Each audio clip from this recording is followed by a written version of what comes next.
I'm sharing how discovering my ex was in a new relationship unexpectedly set me free.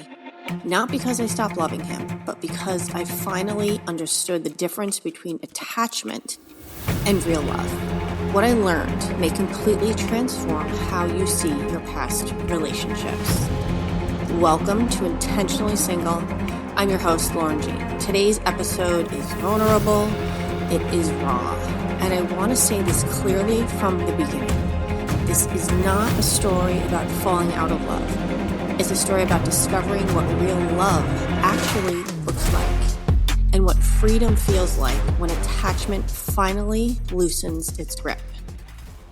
All right, so I want to take you back to the moment everything shifted for me. I've had lots of moments, but this was a big one. When I learned that he was in a new relationship, I expected to feel crushed. You know, that tight, familiar ache, spiraling of questions, but instead something else happened. I felt relief, and I shocked myself. Not the kind of relief that comes from escaping pain, but like a deep, quiet relief that settled into my body almost immediately. For months, for a couple of years actually, I had been questioning myself. Am I still desirable? Is something wrong with me? Why didn't this work out after everything we've been through and come through so strong? Why won't this work out? And in that moment, those questions just kind of stopped. The unknown had been hovering in the background and was finally revealed because he spoke up. And I was okay. Actually, I was better than okay. I was feeling good. I went on with my day, not forcing myself to move on, not pretending to be fine, but genuinely continuing with my life because I actually felt free. What really confirmed it for me was this. I was happy for him. When he talked about his relationship, I could hear it in his voice. He sounded calmer, more grounded, more committed to his own growth. And my heart felt joy for him.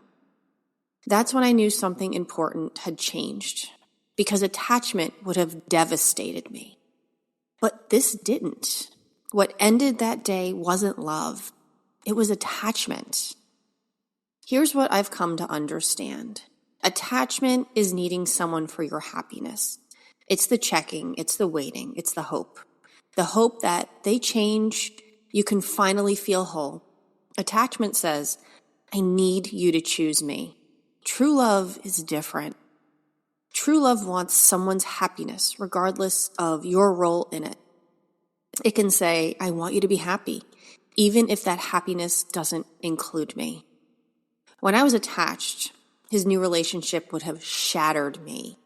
I would have been in the bathtub crying my freaking eyes out. I would have allowed myself to go upon my day, but in this anxious ball and not actually accomplishing anything or wanting to even move. When I was attached, this would have shattered me. But with this real love, I felt relief and genuine joy for his growth. And that contrast told me so much about myself. I loved him deeply. And our relationship, as challenging as it was many times over, became the catalyst for both of our growth. Through that relationship, I uncovered anger I hadn't faced, patterns I had not seen, emotions I've been carrying for practically my entire freaking life. The work I did because of that relationship changed me. I'm a new person than I was 8 years ago.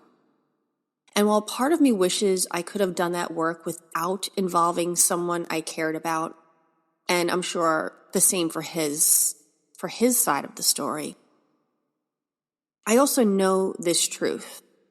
I'm grateful it was him. He is an incredible human being with this unstoppable potential. And I'm great we're still in each other's lives, able to witness one another grow. That gratitude only exists because attachment is no longer running the show. Here's how I knew I was truly free. I realized I don't need someone. Not in a defensive way, not as armor, but as this peaceful, still truth. I am content on my own. Since that realization, I've stepped away from the dating apps completely. I've become more intentional about who I give my energy to in my everyday life, not just dating, because I'm not dating anymore. Not out of isolation, but out of respect for my own peace. And something incredible happened. Something I didn't plan, I wasn't trying for, but my confidence grew. Not because someone chose me, but because I stopped comparing what could have been, which is what I did all the time, with what actually is. I'm present now. I'm grounded. I show up as myself without any effort. There's no more trying. There's no more healing. No more of that. This has affected my work, my friendships, my family relationships. Everything feels more aligned. This has been a really long process for me. I would say it's been about since 2020 when I started really digging deep. But in reality, these pieces of me have been around for my entire life, for 46 years. And now this process that I've gone through lives in my body. I don't force it. I don't manage it. It just simply is. It's now who I am. It is my identity. There's a reason why letting go feels so freaking hard. Emotional attachment activates that same reward center in the brain as addiction. So when we're attached, our nervous system stays on this high alert, like it's ready to go all the time. It's waiting, it's scanning, it's hoping, it is searching. But when attachment releases, your body tells the truth immediately. It says, I'm calm now. I'm content. No longer living in fight or flight or freeze, in my case, without realizing it. My mind doesn't wander anxiously anymore. It might do some scanning quickly and then just gone. It's kind of like clouds passing in the sky. I just watch them. My body rests. This is what happens when we stop outsourcing our sense of safety and our sense of worth. Our friendship now looks completely different. There's no hidden agenda. There's no secret hope. There's no analyzing conversations. I don't reach out for validation. I don't perform for closeness. I simply show up as I am. I could be looking great that day. I could be a complete disaster. I just don't care. Not that I don't care about what I look like. I'm saying I show up as I am. And yeah, sometimes feelings surface, like old feelings surface, not attachment, just like this tenderness that passes through, like I said before, like clouds. And what makes the friendship meaningful now isn't possibility, but it's this feeling of respect and freedom. So if you're still holding on to someone, I want to ask you something. And I want to ask you to answer honestly. And of course, we're in a podcast here, so you can't give me your answer. But you can answer in your own head, or you can write this down if it helps. If this person that you're holding on to was genuinely happy with someone else, fulfilling and thriving, and you knew with certainty they would never return, would you still want that happiness for them? I'm going to give you a second to really think about this. So if they were genuinely happy with someone else, fulfilled and thriving, and you knew with certainty they would never return, would you still want that happiness for them? Or would part of you hope that they fail just enough so you could matter again, hoping that they'd run back? Be honest with yourself. Because attachment says, I need you to miss me to prove I mattered. Love says, I want your peace, even without me. This has been a long road for me, and I am finally at this place where I am genuinely happy for him. Your body already knows which one you're living in. Your subconscious knows. It's there. You might not notice it at first, but the feelings can tell you. Is it exhaustion that you feel, that constant vigilance, the inability to just relax? That's the cost of holding on. It wipes you the F out. And that lightness you imagine when you think about letting go, it's not a fantasy. This is freedom calling you back to yourself. So I want to take you through a short hypnotic journey because, I'm all about the hypnosis. And I am going to do my best to include a short journey in each of these episodes. So if you're in a place right now where you can listen. If you're in a place where you can take a step back, sit down, close your eyes, you can do that too. Or you can continue your day listening to me and saying these words. Wherever you are in your day, listening to this show right now, just listen. But use this as a hypnosis if you can. Come back later and actually close your eyes, all right? So take a breath.